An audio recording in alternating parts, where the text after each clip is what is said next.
This is NFA Talk, the show that talks about guns and gun rights, keeping you up to date with what's currently going on, from the newest guns, promotions, and events, plus how we're lobbying for your rights.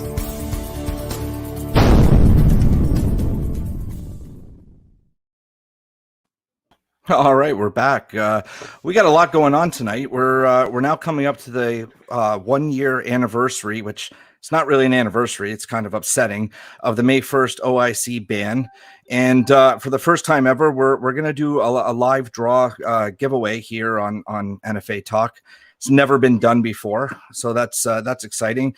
We've got some news, we've got some promotions, and I guess we'll start off with a little bit of what happened May 1st and what everybody thought about that, and moving forward into, it's been a year now, and what's still going on.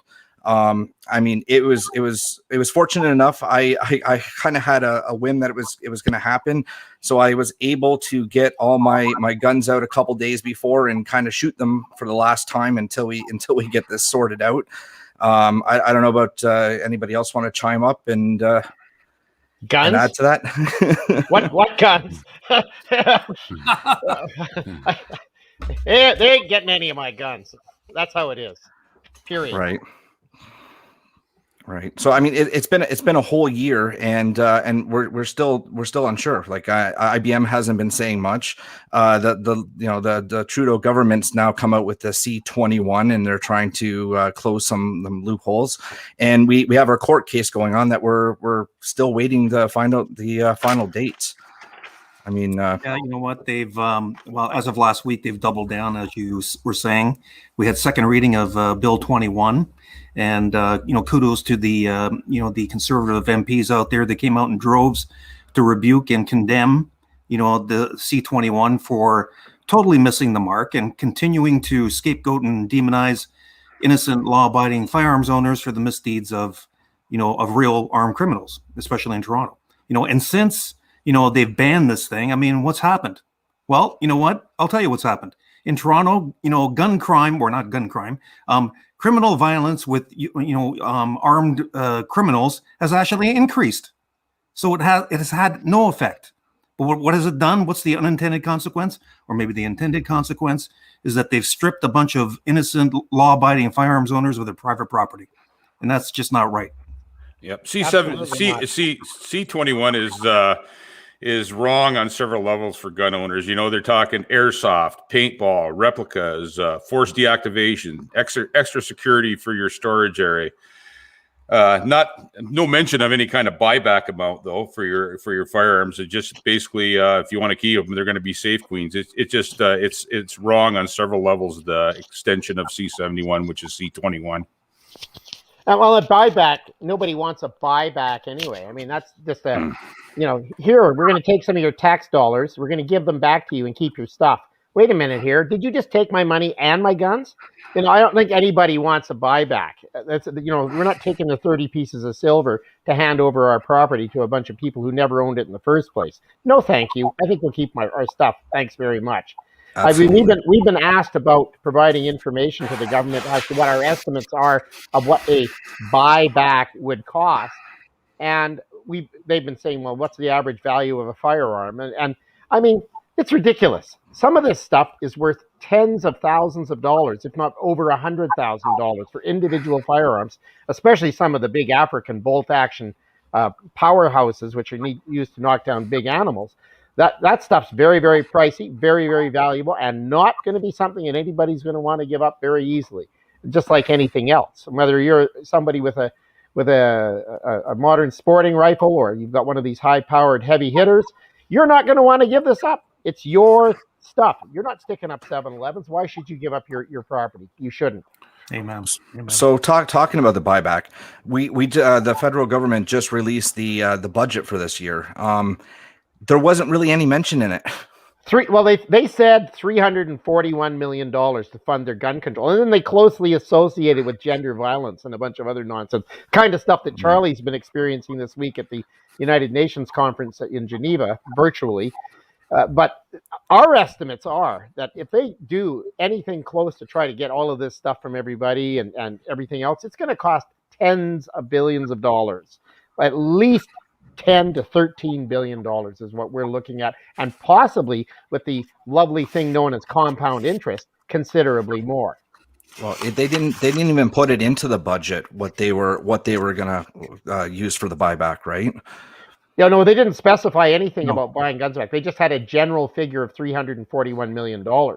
And God knows which friends of government that's going to go to. I mean, the way this group of clowns operates, it's more than likely going to be something that gets farmed out to some liberal-friendly company to be able to make use of for their own benefit. This is their pattern that they've followed for many years, decades, in fact, the entire existence of the Liberal Party. But make no mistake here, this is not off the radar, right? I mean, we're seeing basically the same strategy that they did last time with C-17, right? They brought in C-21 now to basically double down on blaming us, for the criminal misdeeds of real criminals out there. And, much like the budget, C-21 is basically, it's a campaign platform. Right? Yeah, I think you meant C-71, but you weren't wrong when you said C-17 either. That too. That was the same crap, different. Sorry, decade. exactly about that. Yes. Yeah. The same. It's the same modus operandi that they used in the last cycle, and you're going to see them trot this out again, right? Because it works. But this will not be business as usual because we're ready and we are locked and loaded in terms of our election campaign that's coming down the pipe. I'm excited to release this monster on these people, and it's going to have great effect. So they can try the same old usual stuff, but I can tell you that people are going to see the light. We're going to re-educate people, and the people out there that have blind faith in liberals are going to have to take a sober second thought and really think about who and what kind of people they're actually voting for, right? Oh, absolutely, Charles. I couldn't agree more. And I mean that the pre-writ and post-writ campaigns that we are planning for the election that are well underway are really going to give these people something to have to deal with. They're going to pay for this, right? They're going to pay in votes in those ridings where they're running these MPs, and we're going to see a shift. So I just I'm hoping that we'll see a good, solid performance by the Conservatives when the writ gets dropped, because they are the only ones positioned to be able to defeat the Liberals this election. That's just how it is. Yeah. And you know what? This government needs to be defeated. And I also have faith in the Canadian voters out there. I think we're all sensing that even the staunchest, the progressives out there, have lost confidence and faith in the Liberal government. These people have lied and tried every trick in the book. Trudeau is an actor pretending to be a prime minister, and we're suffering as a result. It's time to end this masquerade and bring in a new government so that we can get Canada back on course. Absolutely. Say, Charlie, a lot of the viewers don't know, and the viewers and listeners don't know, but the NFA has been active at the United Nations this week, and you've been there attending the meetings. I have not been able to. It's a little bit of a problem for the time zones for me, because I have to be there at some ungodly hour at like 3 a.m. or something. Yes. But you've been getting up early and getting there and doing the stuff. You've been made some really great interventions. I've been hearing great things from the WFSA about what you've been saying. And I also understand that the Canadian national delegation there is the largest delegation of all the countries. It's stuffed with a whole bunch of bureaucrats there to promote global gun control, which is why we're there. Do you want to tell us about it, Charlie? Sure. So, like you said, I'm getting up pretty early in the morning.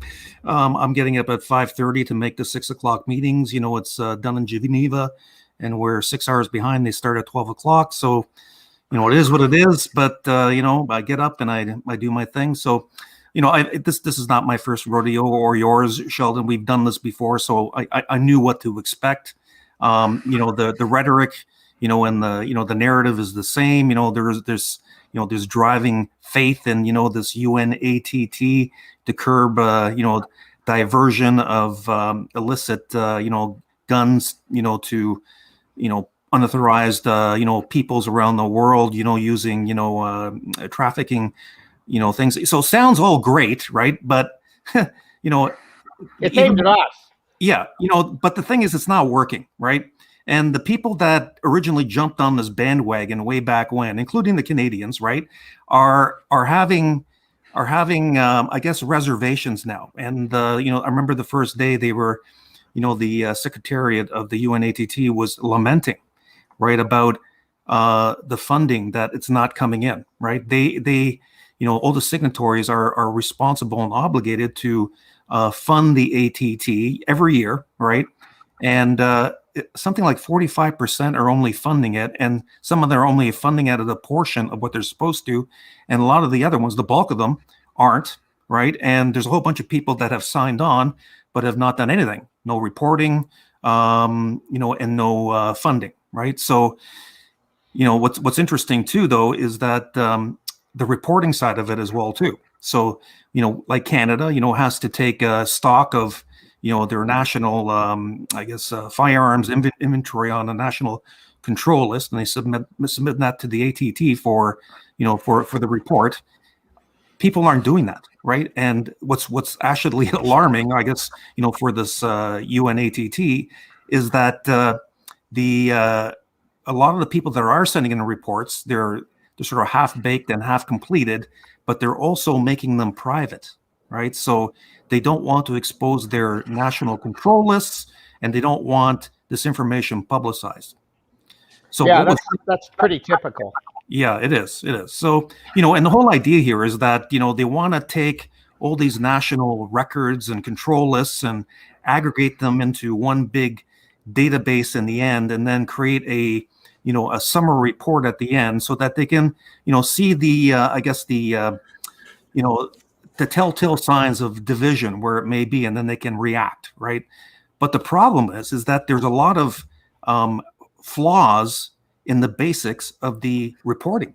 And today, you know, I was a stand-up. We talked about this a long time ago when we first went there, when it first started up. It comes up every meeting about how companies aren't participating and fulfilling their obligations. So in the you know, they've got the initial reporting and they've got the annual reporting. So in the annual reporting, you know, it's a Word template that really hasn't changed too much. The issue, they've tried to simplify it somewhat so that the users have, you know, can get through it a little bit better. You know, it's basically a carrot to get, you know, the signatories out there that aren't reporting to start reporting. But if you look in the middle body of this reporting, you know, they talk about all the different reportable arms, right? And they talk about battle tanks and, you know, jets and, you know, artillery, and then they get into, you know, small arms and light weapons, right? And all the other things above that, they're all generally defined in the appendix, you know, as to what it actually means. And so I looked at, they're using the term, of course, assault rifle. I'm going, oh, okay, so where's the definition? So I go to the bottom, it's missing. The United Nations never agrees on terms. They always throw a term out there and they won't agree. They don't have an agreed upon definition for terrorism. No, and nor they have an agreed upon thing for end user, which also all part of the treaty as well too. So anyway, I was a little perplexed, and I knew this was my opportunity to jump in. So I requested an official intervention, and I got my time. So I asked the Secretariat, I'm going, you're using the term, the politically loaded term here, assault rifle, but there's no definition within the actual, the template here. It goes, so what's the definition? Well, there's crickets, right? Nobody's answering anything. They don't want to have that discussion because, you see, the countries won't agree on it. And the problem is, when they come up with something, the narrative of the gun grabbers is they want a broad definition. Yes. And the reality is that a lot of countries won't agree to that, and they'll want a narrow definition. And the fact of the matter is, it's a made-up term from the gun movement in the 1980s, trying to piggyback off of a German translation of Sturmgewehr from the Second World War. So it's nonsense. You're right. And you know what? Just to sort of, expand on that, so I talked to them and they said, okay, fine, I'll be in the summary report and I'll get some answer. Probably not. But I found out afterwards that, like you said, there has been many discussions about trying to get consensus on a general, universal definition of, all the different, small arms and light weapons that are listed, and they can't do it, right? So, I guess in the interest of moving the treaty forward and trying to get it moving, because this is still a relatively new treaty, and they say that, well, it's still kind of in its infancy. They proceeded to push it forward. But here's the fundamental problem, right? They've allowed every nation out there to pretty much define what is an assault rifle or small arms or light weapon. So you have all these different countries around the world, who are making up their own definitions for this. It's all going into the honeypot of the database. They're going to aggregate all this information and pretend that in the end, this is actually going to mean something, right? It's well done, Charles. I've got to give you full credit for that. And I heard from your colleagues there and my colleagues on the board of directors for the World Forum on the future shooting activities. And they said, Charles really came out with some really punchy stuff, asked some really hard-hitting questions, and gave them pause. They were crickets, like you said. They didn't know how to answer it because what you did is you kicked a can that's got a bunch of stuff in it that nobody wants to talk about. So that's good. That's the kind of thing we're doing at the United Nations to defend our rights here in Canada. And I can bet you that the Canadian national delegation there was scribbling and frantically taking notes when you were speaking too, because they don't like it that we're there. They really, really don't. Well, I'm planning on talking to each and every one of them. I heard them speak there a couple times, and it was pretty innocuous stuff that they were talking about. It's not like they're actually introducing anything radical, but like you said, the gaggle of delegates that are there on behalf of the Canadians is actually, I think, a record, right? I think there's got to be at least 6 people there, right? So there's nowhere on par with Control Arms, who probably makes up something like half the delegation. And here's the kicker with this, and here's another reason we're here, right? Is that we're there, is that this is stacked against us, and we have these what they call them, not NGOs, but civil society organizations. Well, we're part of civil society. We're just not the part that we're like the unpopular brother or cousin that no one wants to talk about. And nor are we getting UN grants to actually go and lobby the UNATT committee, which they are. We haven't asked for him either. We don't want it, right? Yeah, but exactly. I mean, Control Arms is filled with these UN paid, lobbyists and activists that are there to basically, blow smoke up the smoke of these people. And funded with the tax dollars of Canadians and Norwegians and Danish and Germans and others, French. So there's several countries that are busy pumping money into these gun grabber groups to go to the UN. Well, so be aware. That's another good point, Sheldon. And that's something that came up, the funding. Like I said, the funding is waning, right?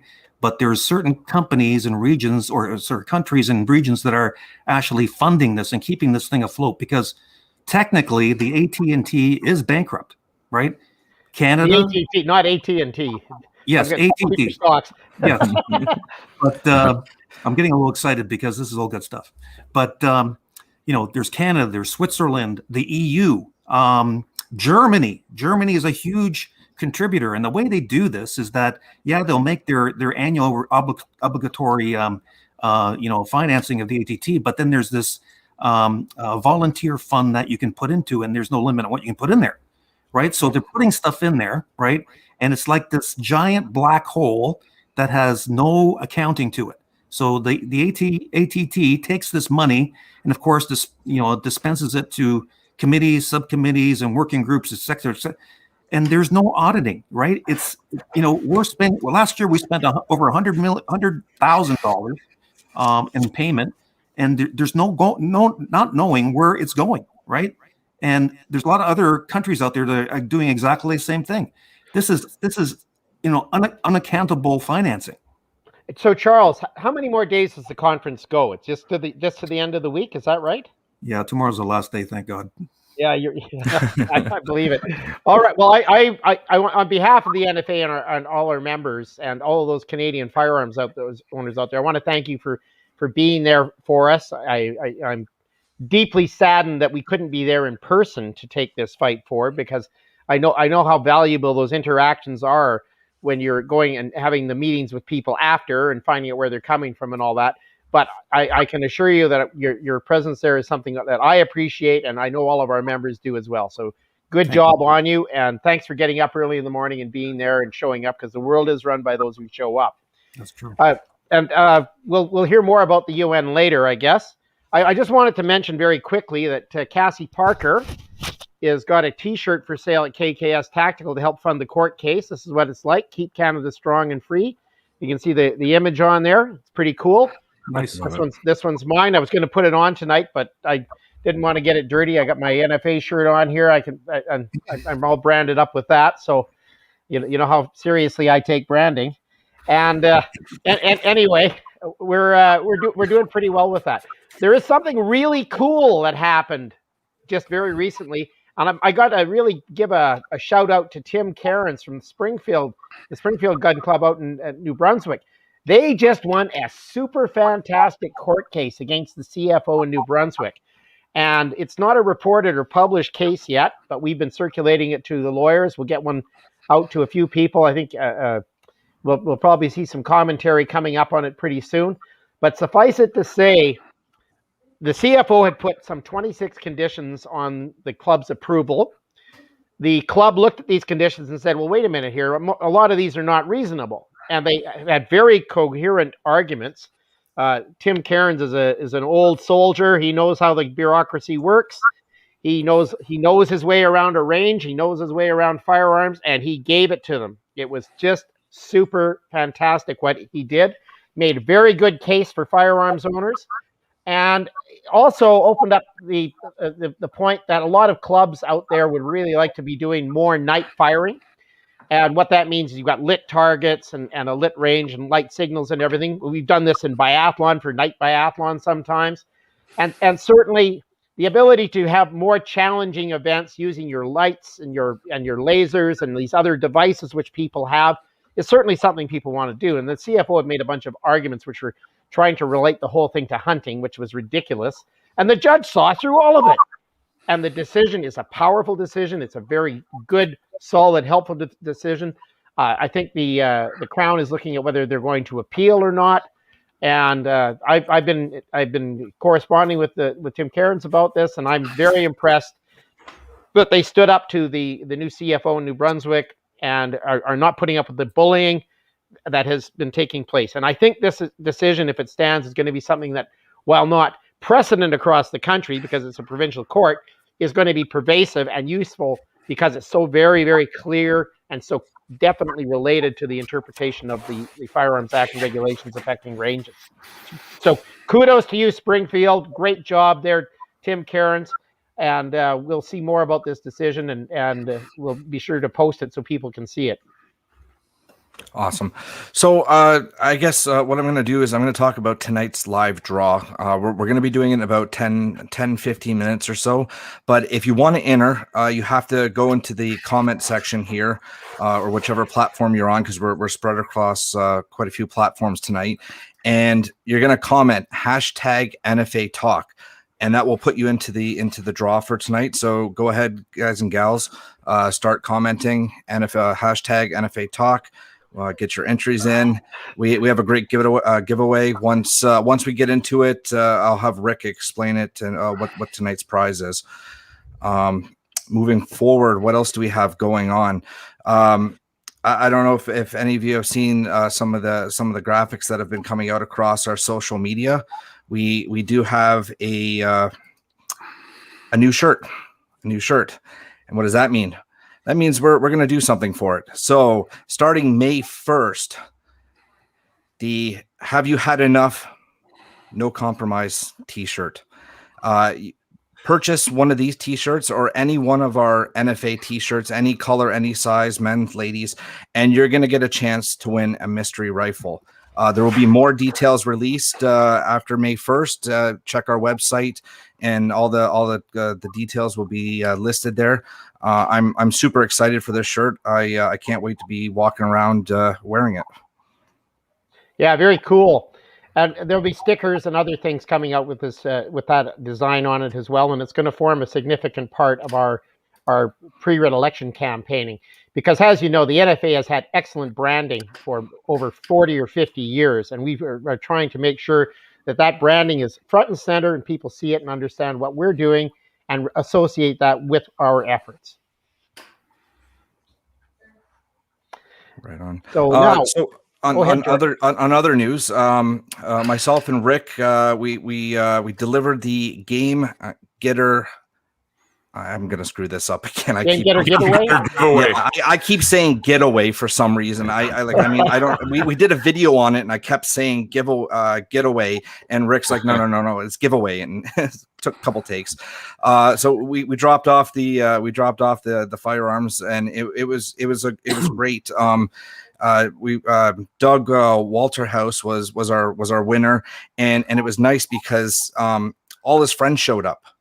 And so we got to have not all his friends, but a bunch of his friends. I'm sure. Well, all his hunting and shooting friends showed up. Right there, it was great. It was outdoors. We all kept our distance, and we were able to talk with them and interact. And it was kind of nice.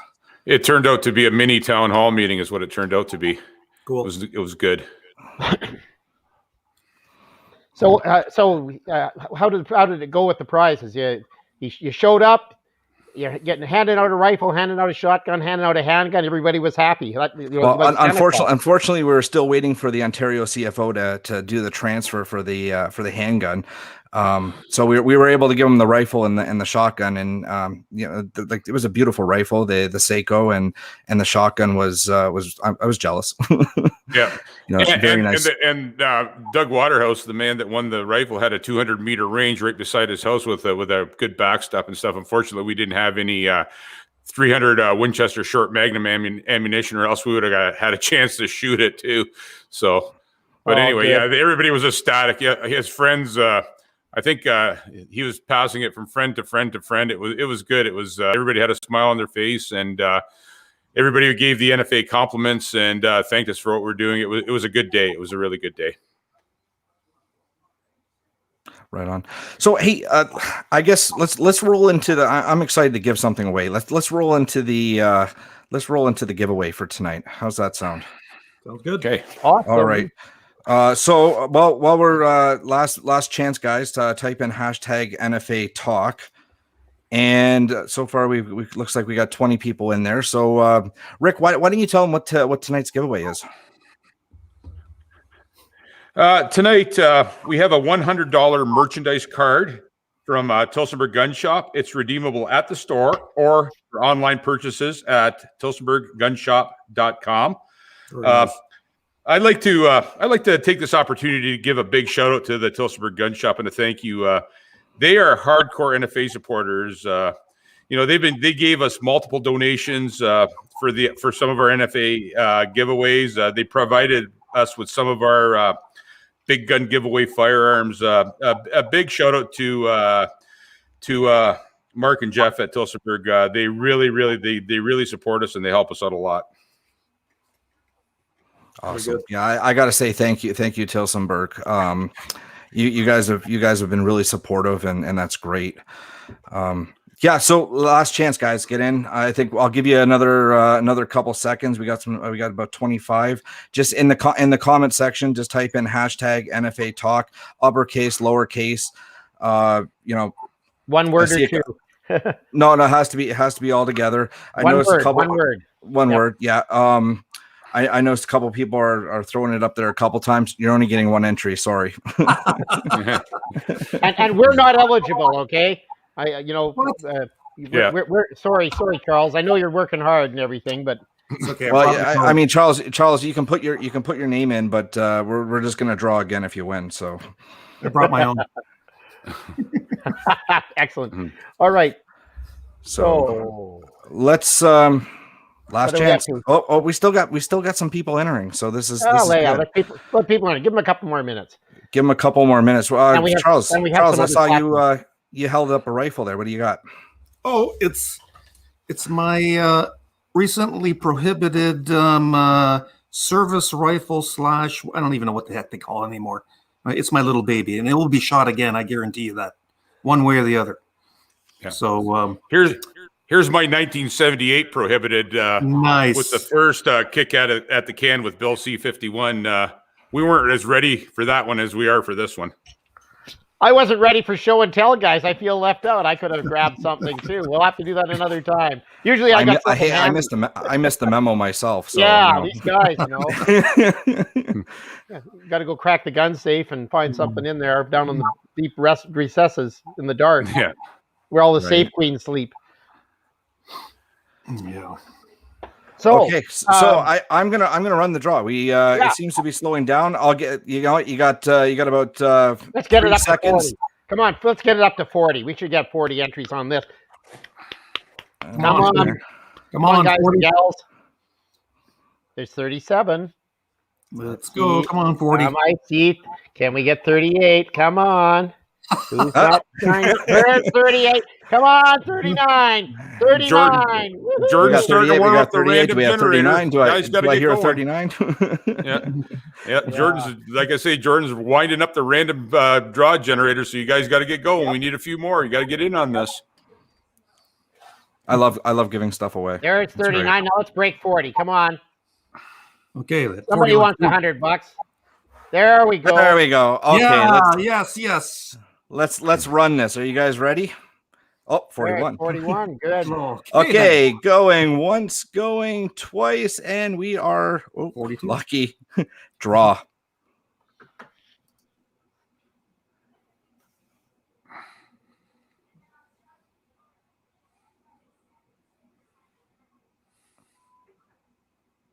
George Smith. There you go. George Smith, congratulations. I guess he should probably shoot you a PM, Rick. Rick at NFA.ca. Yeah. So George, somebody will reach out to you. Either myself or Rick will reach out to you. We'll get your information and we'll get that card out to you. That's awesome. Congratulations. Yeah, that's great. Thank you for participating, everybody. Yep. Thank you. And like I say, George, just email me at rick@nfa.ca and we'll make it happen for you. Sounds great. Now, what else do we need to talk about? Well, we've got so much going on. Our election campaign stuff is really picking up speed. Totally.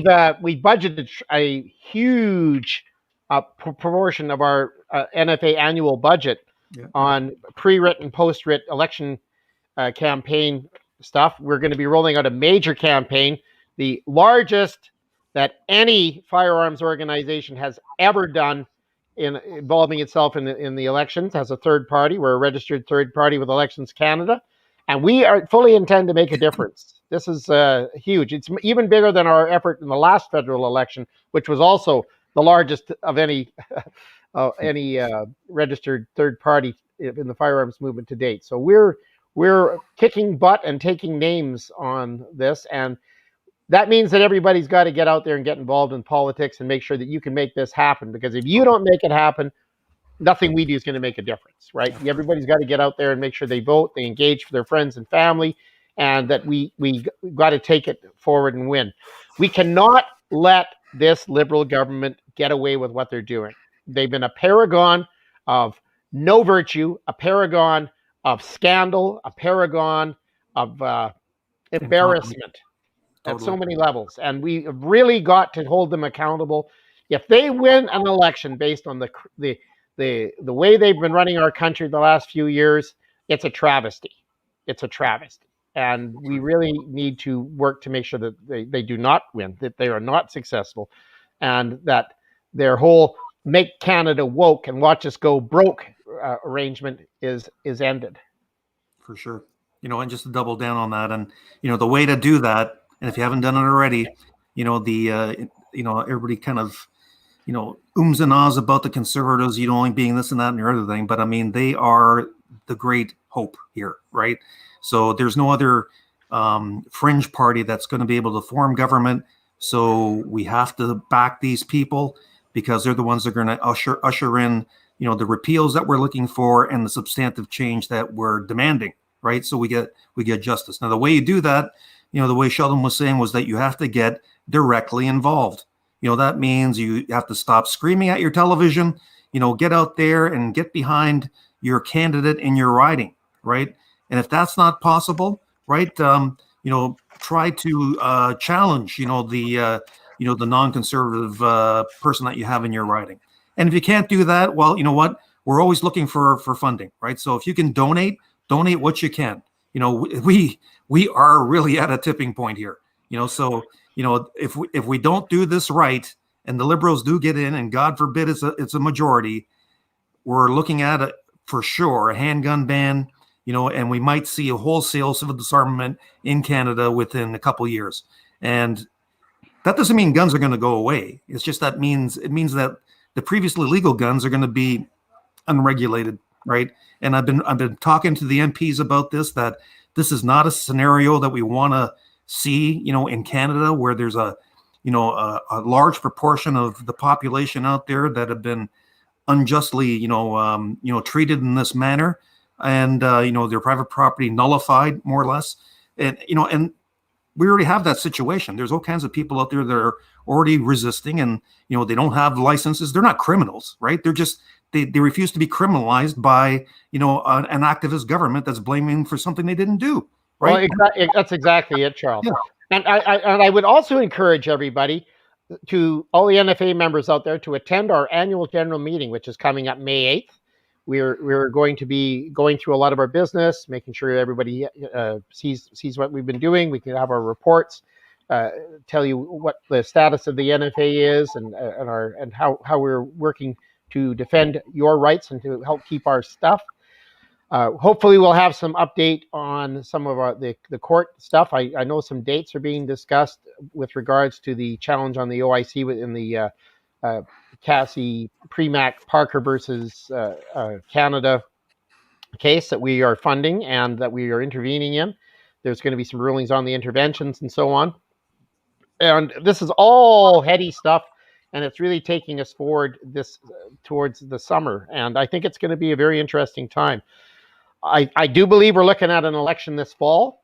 We'll see how that goes. It could happen at any time right now. It looks like the NDP is going to back the budget.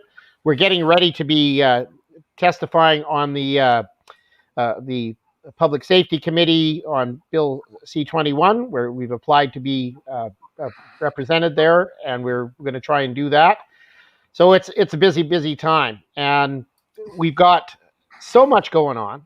All these guys around us here, my board of directors, I've just got to give you guys all kinds of kudos. Jordan and Rick in Ontario, you guys have been running around all over the country, chasing down folks, giving out goodies, and it's been really great stuff. We also, at our AGM, will be passing out some awards for service to the firearms community over the past year. There'll be a few awards presented. All well-deserved, and a fraction of people represented who actually deserve awards for all the hard work they've been doing. So there's a great deal going on that needs to be covered. And so I encourage members to attend the virtual NFA AGM. I know we'd all very much like to get back to face-to-face, but I think what we're going to be seeing realistically in the future is a combination of face-to-face and virtual to allow people who couldn't otherwise be there to participate and see what's happening. The other thing I miss about it, of course, we don't have the speakers that we usually get because of what effectively becomes a business meeting, but it's still good stuff, and I encourage you to attend. Alrighty. So I think we'll just do one more thing before we decide to sign off for the night. I know Charles mentioned earlier the locked and loaded and how we are locked and loaded. So I think it'd be good to pop this up. NFA's locked and loaded giveaway. So when you enter this, it's one winner for all 4 guns. It's a great package. You've got the Tavor X95, and that's in a 5.56. You've got the SIG 1911 Spartan 2, and that's in a 45 ACP. You have the non-restricted Chris Vector in the 9mm. And then we have the LA K12 Gen 2 12 gauge shotgun, bullpup shotgun. That's great too. How do you get entered into this? Any donation, any multiple of $50 to the NFA between April 15th. So it's already running, guys, until October 15th, 2021. You're automatically entered into this, and it's a great package. I look forward to to giving this package out to somebody. I think it's a great package, and I've always been someone who's like the traditional sort of look to firearms, and particularly magazines and everything. And I recently become the owner of a couple of the Tavor products, and I'm really liking them. I've been practicing mag changes. I've been getting out and putting rounds down range, and I gotta say it's a pretty impressive piece of kit. And the changes that they've made in the recent construction of these rifles, I really like to say that people have had issues with the trigger and this kind of thing. The trigger's nice. I like the trigger. I could see getting fancy and getting one of those nice Gazellas or a Timney or something like that, or Trigger Tech. Yeah, putting one of those in there. But the trigger that comes with it's just fine. It's a pretty comfortable trigger. I was having a lot of fun with one on the weekend, and it's a great package to win. So it's more of a thank you for your donation package than anything else. Absolutely. It's a way to thank all of those who've been supporting us. So I commend it to you. Get out there and support us. We've been doing pretty well. I mean, one of the things that's going to be happening at our AGM as well is we're going to be passing that motion, which by our mail has been overwhelmingly supported, about condemning the Liberals for their treatment of us. I think I've received a couple of people who said they didn't want to support that motion because their faith positions have said to them that they want to be able to forgive and they want to bring these guys along. And I can respect those opinions. And I also respect the fact that even those positions came with donations in support of our efforts. So I just want to say to you guys out there, thank you. This is something that we are going to be very seriously pushing forward, and it'll be brought up at the AGM. And I'm pretty sure I can predict how it's going to go. But I just wanted to say thanks for everyone who's been participating in our response to that question. That I was talking to our office general manager, Ginger Fournier, today, and she tells me that the bins of mail have been coming in with people filling them out and telling us how they feel about the Liberals and how people are angry. And I mean these guys just don't get it, and they're not going to legislate us away. We're not going away, and that's why we're at the UN. That's why we're in Ottawa. That's why we're in the provincial legislatures and we're at the city councils. And that's why we are going to be around long after Mr. Trudeau and his ilk are out of office. So, true enough. And that's all on you guys. And we're on the ground everywhere else besides that. Absolutely. All right, I think we're gonna wrap it up here for tonight. So everyone that was viewing, thanks for tuning in. Everyone in the podcast, next time maybe watch us live, get a chance to win. We're gonna have many more of these coming down the pipeline. Again, thank you everyone. We'll talk to you soon. All the best. Thanks for listening to this episode of NFA Talk. Like and follow the NFA on social media and sign up to become a member.